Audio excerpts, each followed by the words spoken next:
Bismillahirrahmanirrahim. Lecture number 50, chapter number 15, correlation and association. Like previous lectures में हमने attributes और association को discuss किया था, उसी से आगे इसका जो next इसमें topic आ रहा है वो है contingency table. Now what is contingency table?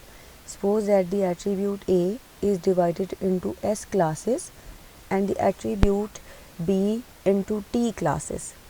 ठीक है, then there will be S cross T classes of the table. तो एट्रीब्यूट A और B का जो क्रॉस में टेबल बनेगा वो उसका ऑर्डर क्या होगा, S cross T. A table consisting of S rows and T columns in which the data are classified according to two attributes A and B is called S cross T contingency table.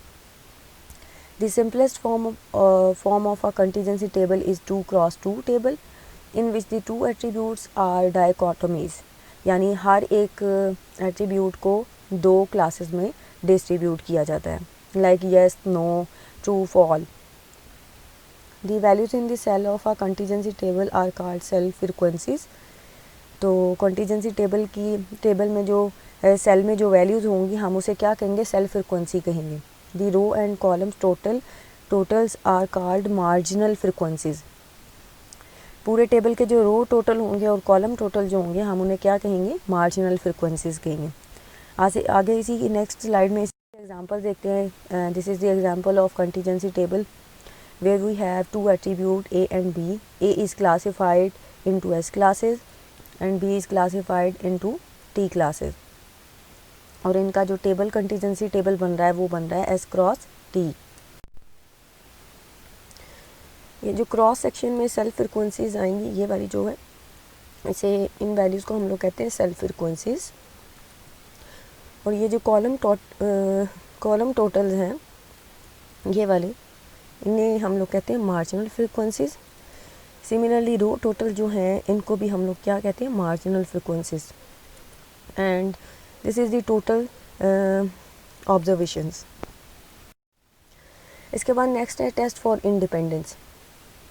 ये हम लोग basically test करते हैं. Testing of hypothesis का हम लोगों ने इससे पहले भी टॉपिक किया हुआ है.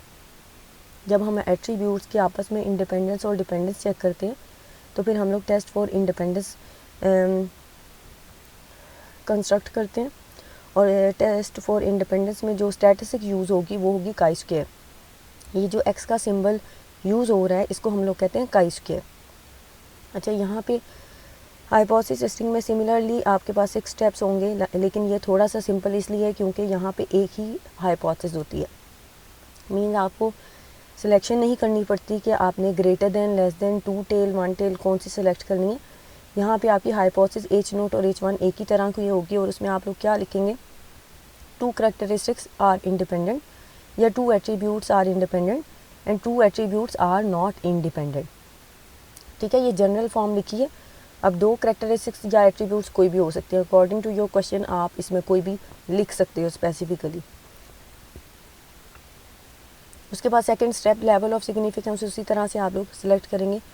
If it is mention in your question आप वो यूज़ करें, वरना अदरवाइज़ आप 0.05 यूज़ कर सकते हैं. टेस्ट स्टैटिस्टिक जो आप लोगों ने इस टेस्ट फॉर इंडिपेंडेंस के लिए यूज़ करनी है वो है chi square is equals to summation O minus E का whole square divided by E. Now what is O and what is E, ये जब क्वेश्चन आएगा उसमें मैं आप लोगों को ये एक्सप्लेन कर दूंगी कि O हम लोग किन्हें कहते हैं और E किसे कहते हैं. 4th स्टेप में हम सारी कैलकुलेशन करेंगे. 5th स्टेप में आपका क्रिटिकल रीजन, यहाँ पे एक ही आपका क्रिटिकल रीजन होगा. यहाँ पे आपका एक ही क्रिटिकल रीजन होगा, वो है reject H0 if chi square calculated greater than chi square alpha, और यहाँ ये न्यू लिखा हुआ है. New is for degree of freedom.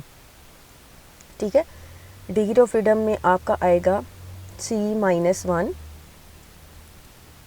ठीक है, into R-1. C column and R is row. यानी आप कंटीजेंसी टेबल में रोज़ एंड कॉलम्स को देखेंगे तो वहाँ से आप डिग्री ऑफ फ्रीडम निकाल सकते हैं. ये आपका न्यू है. काई स्क्वायर का उसी तरह से टेबल होता है. उसको यूज़ करने के लिए आपके पास अल्फ़ा होना चाहिए और उसकी डिग्री ऑफ फ्रीडम होनी चाहिए। उसके बाद है 6 step conclusion. Reject H naught when the calculated value of chi square fall in the rejection region otherwise accepted. यानी अगर आपकी कैलकुलेटेड आंसर जो है वो रिजेक्शन रीजन में फॉल हो रहा है तो आप रिजेक्ट कर देंगे, अदरवाइज़ आप उसे एक्सेप्ट कर लेंगे। इसके बाद नेक्स्ट जो है वो है यार्ड्स करेक्शन फॉर कंटिन्यूटी। ठीक है, हम लोग यार्ड करेक्शन फॉर कंटिन्यूटी हम का स्क्वायर में क्यों अप्लाई करते हैं, इसे हम लोग स्टडी करेंगे अभी। It is important to remember that the test chi square is computed for self frequencies which are discrete data. यानी यहाँ पे जो हम सेल्फ फ्रिक्वेंसी यूज़ करें ये डिस्क्रीट डाटा की एग्जांपल है। However, the continuous chi-square distribution yield a satisfactory approximation provided that the number of degree of freedom is greater than 1 and there are 5 or more observation in each cell. Basically, chi-square is a continuous distribution whereas the attribute data is in the form of presence or absence or cell frequency, तो ये आपका discrete data होता है। तो जब आप continuous distribution discrete data पे लगाते हैं तो आपको वहाँ पे कंटिन्यूटी फैक्टर जो है वो ऐड करना पड़ता है। वो ये कह रहा है कि जब आपकी नंबर ऑफ़ फ्रिक्वेंसी जो होती हैं, number of degree of freedom greater than 1 हो एंड देयर आर 5 और मोर ऑब्जर्वेशन इन सेल्स, 5 या 5 से ज़्यादा ऑब्जर्वेशन इन अ सेल हो, तब हम लोग जो है का square distribution for discrete data apply कर सकते हैं। In a 2x2 contingency table where we have only 1 degree of freedom, यानी 2x2 टेबल की डिग्री ऑफ फ्रीडम क्या होगी, 1 होगी। एक correction card yards correction for continuity is applied, इसलिए हम लोग वहाँ पे yards correction for continuity apply करेंगे। अब अच्छा, अब करेक्शन क्या है, का स्क्वायर करेक्टेड से हम इसे शो करेंगे। Formula is similar, summation O minus E mod minus 0.5 का स्क्वायर डिवाइडेड बाय ई, उसी फार्मूला से सिमिलर है, जस्ट यहाँ पे माइनस 0.5 आ रहा है। If the expected frequencies are larger the corrected and uncorrected results are almost same. अब वो कह रहा है जब आपकी एक्सपेक्टेड फ्रिक्वेंसीज जो होती हैं वो लार्ज साइज़ की होती हैं, उस केस में आपका करेक्टेड और अनकरेक्टेड सेम आता है। ठीक है, ये जो पैसेज है ये यहाँ पे वो एक और प्रोसीजर को डिस्क्राइब कर रहे हैं, फिशर एग्जैक्ट को, जबकि वो फिशर एग्जैक्ट टेस्ट जो है वो यहाँ पे इस चैप्टर में डिस्कस नहीं किया गया, तो ये वाला पैरा जो है हम लोग छोड़ रहे हैं। ठीक है, in the case of 2x2 contingency table a simplified formula can be applied for calculating chi square. Suppose the observe frequencies in a 2x2 contingency tables are A B C D are as shown in the following table. अब जो yards correction का जो continuity वाली formula है ये वाला, उसको वो दूसरी तरह से आपको डिफाइन करना बता रहे हैं। ठीक है, वो कौन सा तरीका है, वो कह रहा है कि अगर हम सपोज करें कि this is A, this is B, C and D. ठीक है, तो टोटल क्या आएगा, A plus B, B plus D, और सिमिलरली ये आपके पास रो टोटल आ जाएंगे और ओवरऑल टोटल आपके पास आ जाएगा। The value of chi-square can be computed from the formula, यानी chi-square की वैल्यू हम इस फार्मूला से भी कैलकुलेट कर सकते हैं। n क्या है, ये वाला टोटल। ठीक है, ए बी यानी ए डी ये आ जाएगा इस तरह से मल्टीप्लाई करके, माइनस बी सी का स्क्वायर न्यूमरेटर में आ जाएगा, डिवाइज़र में आएगा ए प्लस बी ये वाला।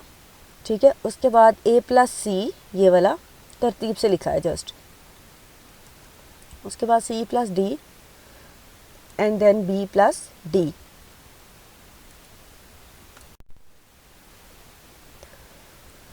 उसके बाद आपके पास डिग्री ऑफ फ्रीडम इसके लिए 2 - 1, 2 - 1 is equal to 1 is the degree of freedom. अच्छा, ये ओरिजिनल फार्मूला था का स्क्वायर की जो कैलकुलेटेड आंसर है वो ओ माइनस ई वाला फार्मूला यूज़ करेंगे, ये फार्मूला यूज़ करें, आंसर सेम आएगा। इसके बाद इसी का यार्ड्स करेक्शन का जो फार्मूला है वो हम लोग कैलकुलेट करेंगे बाय यूजिंग दिस। इसके बाद अगर आप यार्ड्स करेक्शन का फार्मूला भी चाहते हैं कि ए बी सी डी के फॉर्म में ही आप लोग कैलकुलेट कर सकें, बजाय इसके कि ओ माइनस ई वाला फार्मूला आप लोग अप्लाई करें, तो ये येट करेक्शन का फार्मूला है, ठीक है। इसमें और आप ओरिजिनल फार्मूला में आप कंपैरिजन करके देख सकते हैं कि क्या डिफरेंस आ रहा है। नेक्स्ट हम लोग एग्जांपल की तरफ मूव करते हैं। Example 15.11 test the association between the attribute A and B using chi-square from the following contingency table at 0.05 level of significance. Compute chi-square by using Yates correction for continuity. Compute both the results. या compare करें, ये attribute ए है, ये attribute B है। पहले आपने simply उसी तरह से टेस्टिंग ऑफ हाइपोथेसिस परफॉर्म करनी है। ये सोल्यूशन है। एच नोट आप उसी तरह से लिखेंगे, attribute A and B are independent. H one attribute A and B are not independent. Level of significance, it is mentioned in your question, so I use here 0.05. Test statistic chi-square summation O minus E का square divided by E। अच्छा जी, जो original values आपको question में given होती हैं contingency table में, these values are O, और आपने E खुद से कैलकुलेट करनी होती है। लाइक ये ब्रैकेट में जो वैल्यूज़ लिखी हुई हैं ये E वैल्यूज़ है। ये कैलकुलेट कैसे की हैं? कैलकुलेट करने का इसका तरीका ये है कि 35 मल्टीप्लाई बाय 50 डिवाइडेड बाय 100, ठीक है, डिवाइडेड बाय 100, आपका आंसर आ जाएगा 17.5, ठीक है। उसके बाद क्योंकि अगेन जो है ये दोनों वैल्यूज़ जो हैं 35 और 50 ये सेम है, तो नेक्स्ट भी आपका 17.5 आ जाएगा। Similarly 65 multiply by 50 divided by 100 करेंगे तो 32.5 आ जाएगा। उसके बाद नेक्स्ट 32.5 अगेन। उसके बाद आपने क्या करना है, इनको कॉलम में अरेंज कर लेना है। ओ लिख लेना है, ओ की सारी ऑब्जर्व फ्रिक्वेंसीज लिख लेनी है। First is 20, 15, 30 and 35। उसके बाद ई फ्रिक्वेंसीज लिख लेनी है 17.5, 17.5, 32.5, 32.5। उसके बाद देन ओ माइनस ई कैलकुलेट कर लेना है, यानी ओ में से आपने ई माइनस कर लेना है। उसके बाद ओ का स्क्वायर कर लेना है, यानी इनकी हर वैल्यूज़ का स्क्वायर आ जाएगा। उसके बाद ओ माइनस ई के स्क्वायर के कॉलम को आपने ई की वैल्यूज़ पे डिवाइड कर देना है, यानी 6.25 को आपने 17.5 पे डिवाइड कर देना है। आपका आंसर आ रहा है 0.3571। इसी तरह से पूरा कॉलम फाइंड आउट कर लेना है और इस कॉलम का आपने टोटल कर लेना है। ये जो आपने टोटल किया है basically this is your chi-square calculated value, ठीक है। उसके बाद आपका फिफ्थ स्टेप है क्रिटिकल रीजन।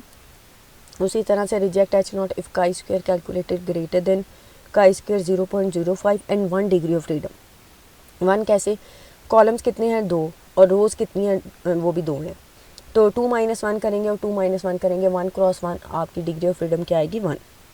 इसके टेबल को यूज़ करेंगे तो आपका टेबल आंसर आ रहा है 3.84, ठीक है। टेबल इसका इसी तरह से होगा जैसे टी का टेबल होता है। हॉरिजॉन्टल में आपकी अल्फ़ा की वैल्यूज़ लिखी होंगी और वर्टिकल में आपकी डिग्री ऑफ फ्रीडम लिखी हुई होगी। उसमें आप रिक्वायर्ड अल्फ़ा को देखते हुए इसके सामने की डिग्री ऑफ फ्रीडम को देखेंगे तो क्रॉस में आपकी वैल्यू आ जाएगी, वो आ जाएगी आपकी 3.84। अब आप इसको कंपेयर करें आपके कैलकुलेटेड आंसर को और अपने टेबल आंसर को, ठीक है। Since 1.0988 is less than your table answer, ठीक है, यानी आपका टेबल आंसर जो है वो ग्रेटर आ रहा है क्योंकि आपका कैलकुलेटेड आंसर जो है वो लेस है आपके टेबल आंसर से और कैलकुलेटेड आंसर ग्रेटर आ रहा है। अब आप इन साइन को कंपेयर करें क्योंकि साइन आपके डिसमैच कर रहे हैं। अगर ये मैच करते तो आपने रिजेक्ट कर देना था। अब क्योंकि ये डिसमैच कर रहे हैं, यहाँ पे ग्रेटर देन और यहाँ पे लेस देन साइन है, so we do not reject H nought. अपनी हाइपोथेसिस एच नोट को रिजेक्ट हम लोग नहीं करें बल्कि हम इसे एक्सेप्ट करें एंड वी आर यानी हम इस कंक्लूजन पे पहुँचे हैं कि attributes A and B are independent, दोनों एट्रीब्यूट जो हैं वो इंडिपेंडेंट हैं। अच्छा, उसके बाद इसी का जो बी पार्ट है कि आपने याट्स करेक्शन इस पर अप्लाई करनी है। याट्स करेक्शन में क्या करते हैं, ओ उसी तरह से लिखते हैं, ई उसी तरह से लिखेंगे, O minus E find out करेंगे और उसका मॉड ले लेंगे, यानी सारी वैल्यूज़ को पॉजिटिव कंसीडर करेंगे। उसके बाद आप ओ माइनस ई मॉड में से 0.5 जो है वो सब्ट्रैक्ट कर देंगे, देन आप उसी का स्क्वायर कर लेंगे, ठीक है। देखिए स्क्वायर करेंगे तो 4 आ जाएगा। उसके बाद इसी तरह इसी स्क्वायर वाले वैल्यूज़ को ई पे आप डिवाइड कर देंगे, ई जो कि यहाँ पे ये लिखा हुआ है। कॉलम इसी तरह से आपका फुल जनरेट हो जाएगा। इस कॉलम को आप टोटल कर लें, टोटल करने के बाद आपके पास काई स्क्वायर करेक्टेड यानी यार्ड्स करेक्शन के बाद आपका जो आंसर आ रहा है 0.7034, जबकि ओरिजिनल फार्मूले से आपका आंसर 1 पॉइंट समथिंग आ रहा था। ठीक है, ये डिफरेंस आपका आ रहा है। उसके बाद आप अगर आप इस यार्ड्स करेक्शन की बेस पे कंक्लूजन ड्रॉ करना चाहते हैं तो फिफ्थ स्टेप आप उसी तरह से लिखेंगे, reject H not if chi square calculated is greater than chi square alpha और डिग्री ऑफ फ्रीडम। आप उस आंसर्स को इससे कंपेयर करेंगे, again this answer is less than your able answer, so conclusion आपका चेंज नहीं होगा, आप अपनी हाइपोथेसिस को एक्सेप्ट ही करेंगे। ठीक है, उसके बाद ये एक्सरसाइज के कुछ क्वेश्चन यहाँ पे मैंने लिखे हैं, इनकी आप लोगों ने प्रैक्टिस करनी है। ये सारे टेस्ट ऑफ इंडिपेंडेंस के हैं जिनमें आप लोगों ने एट्रीब्यूट्स की इंडिपेंडेंस और डिपेंडेंस ही चेक करनी है इसी तरीके से। अगर आपको क्वेश्चन में मेंशन है कि आप यार्ड्स करेक्शन अप्लाई करें तो आप अप्लाई कर लें, अदरवाइज़ आप जो फर्स्ट प्रोसीजर था उसी को अडॉप्ट करते हुए आप टेस्टिंग ऑफ हाइपोथेसिस परफॉर्म करें और इसकी प्रैक्टिस करें।